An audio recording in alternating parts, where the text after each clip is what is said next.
Dirección académica. Buenos días, buenas tardes, buenas noches. En la presente sesión reflexionaremos sobre el déficit público y su relación con la inestabilidad financiera. Partimos de una lectura de la realidad. Generalmente y desde hace 40 años, los estados han disminuido notablemente su intervención en los mercados, motivados por políticas neoliberales del Banco Mundial y el Fondo Monetario Internacional, dada la creencia de que la mano del gobierno en el mercado era un factor determinante para la inestabilidad económica, pues los gobiernos, al monetizar sus deudas, generaban inflación y periodos de inestabilidad económica. Además, su competencia con las empresas privadas por créditos y su característica producción benefactora afectaban el rendimiento del sector privado, quien podría ser beneficiado si el Estado interviniera en el mismo, en lugar de su inversión desproporcionada hacia el bienestar social. El punto de partida es que el déficit público no es responsable de la inestabilidad financiera, pues por sus características pueden permitir la estabilización de la economía al estimular la producción de un sector económicamente fuerte. Al cuestionar esta postura, se nos invita a reflexionar sobre el papel que tiene la desigualdad social y fiscal en relación a dichas inestabilidades e incertidumbres, pues recordemos que los modelos económicos liberales pugnan por la mercantilización de la producción, pero en realidad es que sin consumo no hay ingresos ni impuestos, y dado que el consumo está determinado por otras variables como los salarios, los déficits pueden ser también una consecuencia de estas variables estructurales, lo que aseveramos pero dejamos a tu inquietud. Consideramos que la postura neoliberal es cuestionable, pues a pesar de las reformas fiscales y estructuras en beneficio del sector privado y que teóricamente previenen los efectos adversos del déficit, crisis, inestabilidad, inflación y demás efectos negativos de la macroeconomía, han persistido incluso en las sociedades de primer mundo, por lo que en esta sesión señalamos 3 formas de considerar el déficit público para que poseas otras formas de abordar este fenómeno económico y enriquezcas las actividades que te son solicitadas.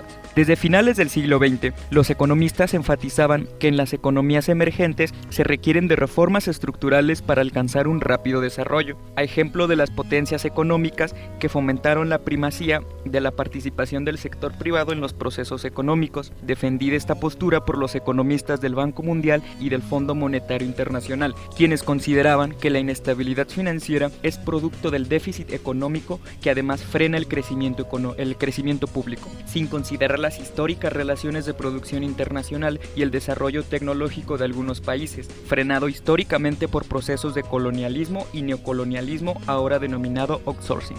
Retomando, dichas entidades económicas promovieron, a veces mediante endeudamientos y presiones económicas, a que algunos gobiernos, sobre todo en América Latina, adoptaran políticas que limitasen el gasto público con el fin de incrementar las tasas de interés, lo que teóricamente reduciría la incertidumbre y volatilidad de los mercados financieros, al contar con activos para el rescate del sector privado y la banca cuando fuese necesario. Las políticas macroeconómicas actúan bajo el supuesto de que las perturbaciones en la demanda, derivada de una política fiscal, tienen efectos reales en la producción, lo cual es cierto. Sin embargo, se apela a políticas monetarias cuyo fin sea el crecimiento económico y al mismo tiempo logren flexibilidad en los precios, estabilizando la economía. Para esto, los déficits deberían de ser evitados porque afectan a las producciones. Hagamos una pausa en este punto, pues el miedo a los déficits reside en el tiempo de reacción del mercado ante los desfases de la oferta y la demanda. Así, la incertidumbre financiera se contrarresta mediante la especulación, que por lo general derivan errores de previsión. Por más proyecciones cuyos efectos sí tienen consecuencias reales, tenemos caídas de la bolsa, inflación y devaluación, e incluso los mismos déficits que se trataban de evitar. Pero prestemos atención.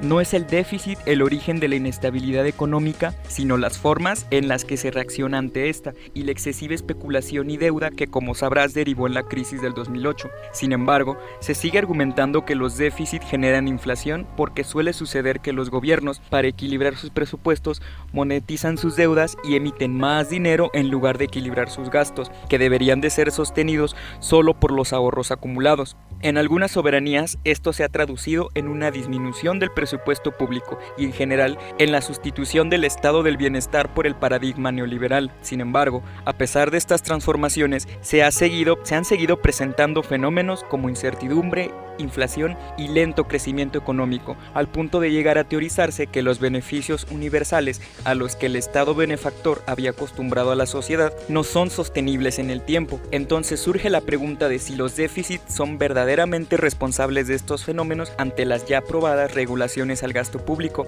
pues el déficit puede contribuir al fortalecimiento de los sectores económicos mediante el incremento de la demanda o bien el ser consecuencia de las dinámicas económicas. Profundicemos ahora un poco en tres formas concretas de concebir el déficit. El déficit como causa de la inestabilidad. Imaginemos una economía con pleno empleo, es decir, cerrada. Aumentar el gasto público sin aumentar los impuestos reduciría el consumo, las inversiones o ambas. El incremento de la deuda pública monetaria es posible si el sector privado financia el déficit mediante un excedente financiero de igual cantidad para comprar la deuda pública. Ahora, si el gobierno invierte en obras públicas para generar empleos, habrá un desplazamiento de trabajadores del sector privado al público sin generar una ocupación neta. El incremento al gasto público se financia con impuesto o bien vendiendo la deuda pública en la bolsa de valores. Esto último no se recomienda porque sucedió en la crisis del 2008. En otras palabras, la ocupación pública desplaza a la privada en la misma cantidad. A un aumento del gasto público aumenta la tasa de interés y de ahorro, lo que disminuye el consumo y también la inversión, por lo cual elevar un componente de la demanda conduce a una disminución de los otros componentes. El déficit como consecuencia de la inestabilidad.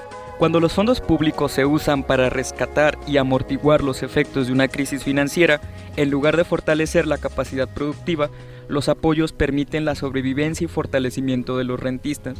No hay una contracción del gasto público total, sino una recomposición del gasto financiero, y en contra del gasto social y del capital físico. De esta manera, el déficit público surge, permanece o se incrementa como consecuencia de la crisis, la especulación y el endeudamiento público y privado sin generar producción. El déficit como remedio de la inestabilidad. El déficit puede estimular la demanda y estabilizar la fluctuación económica al tejer un vínculo con el sector privado. Puede incrementarse la demanda para generar un mayor consumo, incentivando el uso de los recursos ociosos, sobre todo si algunos son invertidos en la deuda pública, lo que también estimula el ahorro. Si hay demanda e insuficiente producto de un proceso recesivo de la actividad económica, puede aplicarse una política de gasto hacia sectores productivos fuertes que incrementen los ingresos, aún sin incrementar los impuestos. Con la derrama económica, una parte se invertiría en proyectos que aumenten la producción, compensando las bajas ganancias en los periodos recesivos, la reducción de los endeudamientos y facilitar así los créditos para nuevos proyectos de inversión. Como conclusiones, queremos añadir algunas reflexiones sobre la relación que tiene los déficits con la recaudación fiscal. Pues ante la fragilidad de las finanzas públicas de algunas sociedades se han implementado diversas reformas fiscales, esto tanto para las sociedades emergentes como para las potencias. Una estructura socioeconómica desigual genera una desigual distribución del ingreso, siendo incompatible ampliar la base tributaria, pues ¿cómo cobrarles impuestos a quienes no han sido satisfechas sus necesidades alimenticias? Por lo que las políticas de los gastos en contextos como el mexicano deben ser cuestionadas y reflexionadas desde sus objetivos. Las reformas fiscales deben procurar la igualación de las disparidades fiscales en cuestiones de eficiencia recaudatoria, un abasto adecuado de bienes y servicios públicos. Dado que estos servicios y su demanda forman parte del déficit público, es necesario siempre analizar los objetivos de la recaudación fiscal, cómo los ingresos se relacionan con los déficits y la producción del sector privado. ¿Y tú qué opinas? ¿Estás de acuerdo o en desacuerdo con lo aquí expuesto? ¿Te surgieron dudas? Te invitamos a que profundices en este tema. Abajo en la descripción señalamos la bibliografía utilizada para este podcast. Instituto Universitario del Centro de México.